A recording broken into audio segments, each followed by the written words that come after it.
Hi అండి, అందరికీ నమస్తే. నేను మీ Devi. Welcome back to our channel. మీ ఇంటికి చుట్టాలు వస్తున్నారని తెలిసినప్పుడు ఇలాంటి రెసిపీస్ చేసి పెట్టండి. వాళ్ళు చాలా హ్యాపీగా ఫీల్ అవుతారు. ఎందుకంటే ఈ కాంబినేషన్ అనేది చాలా రేర్ కాంబినేషన్ అనమాట. చాలా తక్కువ మందికి తెలిసిన కాంబినేషన్. ఈరోజు ఇది ఎలా చేసుకోవాలనేది నేనైతే మీకు చూపించబోతున్నాను. 1 by 1 చూపిస్తున్నాను. వంట రాని వాళ్ళు కూడా చక్కగా మన వీడియోస్ చూసి వంట అయితే చేసేసుకోవచ్చండి.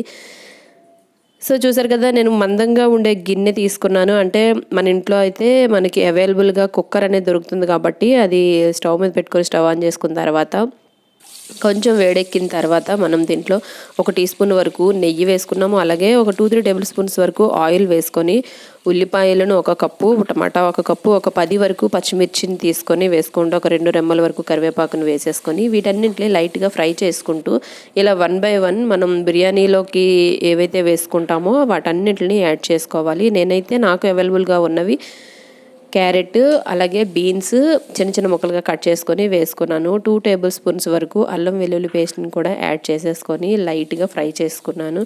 అల్లం వెల్లుల్లి పేస్ట్ లైట్గా ఫ్రై చేసుకుంటేనే మనకి మంచి ఫ్లేవర్ అనేది వస్తుందండి. ఆ తర్వాత గుప్పెడంతా పుదీనా వేసుకోండి. అలాగే ఇవన్నీ ఫ్రై అయిన తర్వాత 1 కప్పు వరకు గడ్డ పెరుగు ఉంటే వేసుకోండి. మంచి ఫ్లేవర్ అయితే వస్తుంది. అలాగే మంచి సువాసనతో కూడుకున్న స్మెల్ అయితే మనకి వస్తుంది. బిర్యానీ చేసుకుంటున్నామని చెప్పి ఇల్లంతా గుమగుమలాడిపోతుంది అనమాట. అదే టైంలో మనం కొంచెం ఒక గుప్పెడంతా కసూరి మేతి వేసుకోండి. అలాగే 1 కప్పు వరకు కొత్తిమీరను కూడా వేసేసుకున్న తర్వాత నేను బిర్యానీ దినుసులన్నీ ఉంటాయి కదండి, వాటన్నింటినీ లైట్గా ఫ్రై చేసుకొని పొడి అయితే చేసుకున్నాను. ఆ పొడి మొత్తాన్ని దాన్ని 1 టేబుల్ స్పూన్ వరకు వేసుకుంటున్నాను. అంటే నేను కేజీ రైస్ వరకు చేస్తున్నాను కాబట్టి 1 టీ స్పూన్ వరకు వేసుకొని తగినంత ఉప్పు వేసేసుకోండి. వేసుకున్న తర్వాత మనం ఏ మెజర్మెంట్తో అయితే రైస్ తీసుకుంటున్నామో దాంతో డబల్ క్వాంటిటీతో వాటర్ అనేది వేసుకోవాలి. అంటే నేను ఇప్పుడు చూపిస్తున్నాను కదండి, దాంతో నేను 2 గ్లాస్ ఆఫ్ రైస్ అయితే తీసుకుంటున్నాను కాబట్టి 4 గ్లాసుల వరకు వాటర్ని వేసుకొని ఇలా బాగా మరిగించుకోవాలి. మరిగించుకున్న తర్వాత మనం రైస్ వేసుకోవాలి. రైస్ వేసుకునే కన్నా ముందు ఒకసారి ఉప్పు సరిపోయిందా లేదో చెక్ చేసుకోండి. రైస్ మొత్తం వేసేసుకున్న తర్వాత మూత పెట్టుకొని ఒక 15 మినిట్స్ పాటు సిమ్లో ఉంచినట్లయితే మనకి ఎంతో గుమగుమలాడే బిర్యానీ రైస్ అనేది రెడీ అయిపోతుంది. చాలా సింపుల్గా ఈ తక్కువ ఇంగ్రీడియంట్స్తో ఈ ప్లెయిన్ బిర్యానీ అనేది మనం ఇంట్లో వెజ్ బిర్యానీ అని కూడా చెప్పుకోవచ్చు. చాలా ఈజీగా అయితే చేసేసుకోవచ్చు. చూసారు కదా, మీకు కూడా చాలా సింపుల్ అనిపించిందా?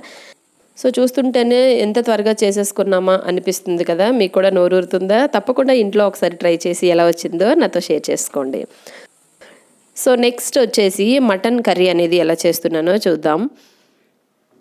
దీనికి నేను ఒక 1/2 kg మటన్ తీసుకున్నాను కాబట్టి చిన్న కుక్కర్ అయితే యూజ్ చేస్తున్నాను. దీంట్లో తరిగిన ఉల్లిపాయలను అలాగే 4-5 పచ్చిమిర్చిని వేసుకొని కొంచెం బ్రౌన్ కలర్ వచ్చినంత వరకు ఫ్రై చేసుకోవాలి. బిర్యానీకి అయితే పెద్ద ఫ్రై చేసుకోవాల్సిన పని లేదు, బట్ కర్రీస్కి వచ్చేసరికి ఆనియన్స్ అయితే లైట్గా ఫ్రై అయితే అవ్వాలి. చూస్తున్నారు కదండి, ఈ మ్యాషర్లో నేను ఈ ఆనియన్స్ కట్ చేశాను.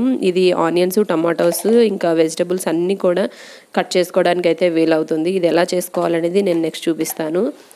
ఇలా లైట్గా మ్యాష్ చేసేసుకున్న తర్వాత వేసుకున్నట్లయితే మనకు గ్రేవీ అనేది కర్రీలో చాలా ఎక్కువగా, ఏ కర్రీ చేసుకున్నా మనం గ్రేవీ ఎక్కువగా రావాలని అనుకుంటాం కాబట్టి ఇలాంటి మ్యాషర్స్, ఇలాంటి కట్టర్స్ ఏమైనా ఉన్నట్లయితే యూస్ చేసుకుంటే కొంచెం బాగుంటుంది. సో అలాగే 1 టీ స్పూన్ వరకు అల్లం వెల్లుల్లి పేస్ట్ వేసుకొని లైట్గా ఫ్రై చేసుకున్న తర్వాత నీట్గా క్లీన్ చేసేసుకున్న తర్వాత ఈ మటన్ మొత్తాన్ని ఈ కుక్కర్లో వేసేసుకొని కొంచెం ఇదంతా మగ్గినంత వరకు ఉంచుకొని లైట్గా కలుపుతూ ఉండాలి.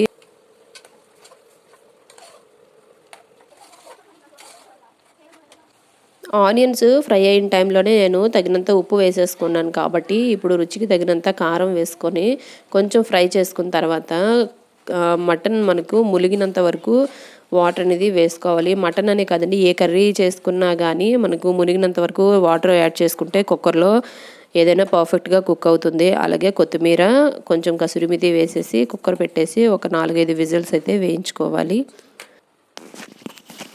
సో ఈ ఆనియన్ కట్టర్ గురించి చూపిస్తానని చెప్పాను కదా, చూడండి ఒక బౌల్ టైప్లో ఇచ్చాడు, దాంట్లో ఒక కట్టర్ ఇచ్చారనమాట. ఆనియన్ని మనం 2 పీసెస్ కట్ చేసిన తర్వాత ఈచ్ పీస్ని ఒక 4 పీసెస్గా కట్ చేసుకొని వేసేసుకోవాలి. ఇలా వేసిన తర్వాత ఒక 10 టైమ్స్ అలా పుష్ చేసినట్లయితే ఈ ఆనియన్స్ అనేవి చిన్న ముక్కలుగా అయితే అయిపోతాయండి. మనకు దేంట్లో వేసుకున్న ఈవెన్ కచంబర్లో అలా వేసుకోవడానికైతే ఈ కట్టర్ అయితే బాగా యూజ్ అవుతుంది.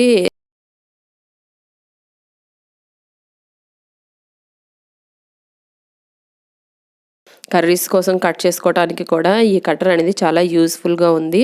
ఇలాంటి ఏమైనా కట్టర్స్ ఉన్నప్పుడు మీరు కూడా తీసుకోండి, ఖచ్చితంగా మనకి యూజ్ అయ్యే ఐటమ్స్ కాబట్టి ఇవి. సో బొబ్బర్లను నైట్ నానబెట్టుకొని మార్నింగ్ కడిగిన తర్వాత వీటిని తగినంత ఉప్పు వేసుకొని మిక్సీ జార్లో వేసుకొని గ్రైండ్ చేసుకోవాలి. మరీ మెత్తగా కాదు, కొంచెం కచ్చపచ్చగా గ్రైండ్ చేసుకుంటే సరిపోతుంది.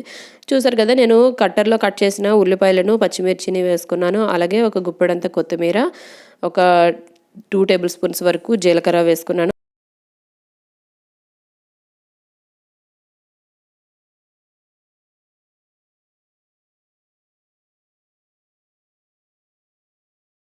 వన్ టేబుల్ స్పూన్ వరకు అల్లం వెల్లుల్లి పేస్ట్ వేసుకొని ఇవన్నీ బాగా కలిసినట్లు కలిపేసుకున్నాను. తర్వాత మనకి టేస్ట్కి సరిపడినంత ఉప్పు సరిపోయిందా లేదా చూసుకొని, సరిపోకపోతే మరొకసారి కలుపుకోండి. తర్వాత చాలామందికి గారెలు వేయడం ఎలా అనేది కొంచెం ఇబ్బంది పడుతూ ఉంటారు. చూసారు కదండి, నేను చేసి చూపించాను.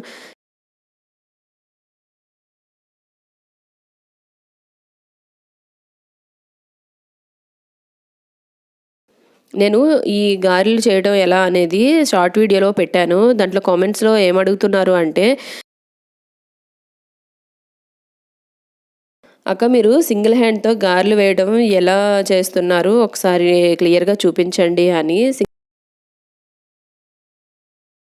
సింగిల్ హ్యాండ్‌తో గారెలు వేయాలి అంటే చిన్న చిన్న టిప్స్ యూజ్ చేసి వేసినట్లయితే మనకు గారెలు అనేవి చాలా రౌండ్‌గా స్మూత్‌గా అయితే వస్తాయండి.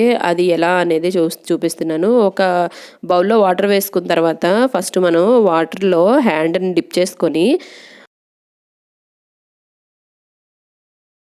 మనం ముందుగా రెడీ చేసుకున్న ఈ గారెల్లోంచి ఒక చిన్న పార్ట్‌ని, అంటే ఒక రౌండ్ బాల్‌లా రెడీ చేసుకొని తీసుకోవాలి. దాన్ని మన 4 ఫింగర్స్‌పై పెట్టుకొని థంబ్‌తో ఇలా రౌండ్‌గా, అంటే గారెల షేప్ వచ్చేటట్లు 4 వైపులా సమానంగా అద్దినట్లయితే గారె షేప్ అనేది కరెక్ట్‌గా వస్తుంది. అంటే దగ్గర నుంచి ఆయిల్‌లో అయితే వదిలేయాలన్నమాట. కొంచెం పైనుంచి వేసినట్లయితే ఆయిల్ మళ్ళీ మనకి హ్యాండ్‌కి తుల్లిపోతుంది. కాబట్టి గారెలు వేసినప్పుడు కొంచెం జాగ్రత్త వహించి వేస్తే మంచిది. సో చూసారు కదండీ, ఈ రెసిపీస్ అన్నీ నేనైతే చాలా సింపుల్‌గా చేసేసాను. మీకు ఎవరైనా గెస్ట్‌లు వచ్చినప్పుడు ముందుగా మీకు తెలిసినప్పుడు ఇలాంటి రెసిపీస్ అయితే తప్పకుండా ట్రై చేయండి. ఇలాంటి మంచి వీడియోస్ కోసం మన ఛానల్‌ని తప్పకుండా సబ్స్క్రైబ్ చేసుకొని సపోర్ట్ చేస్తారనుకుంటున్నాను. Thanks for watching. మరొక మంచి వీడియోతో మళ్ళీ కలుద్దాం.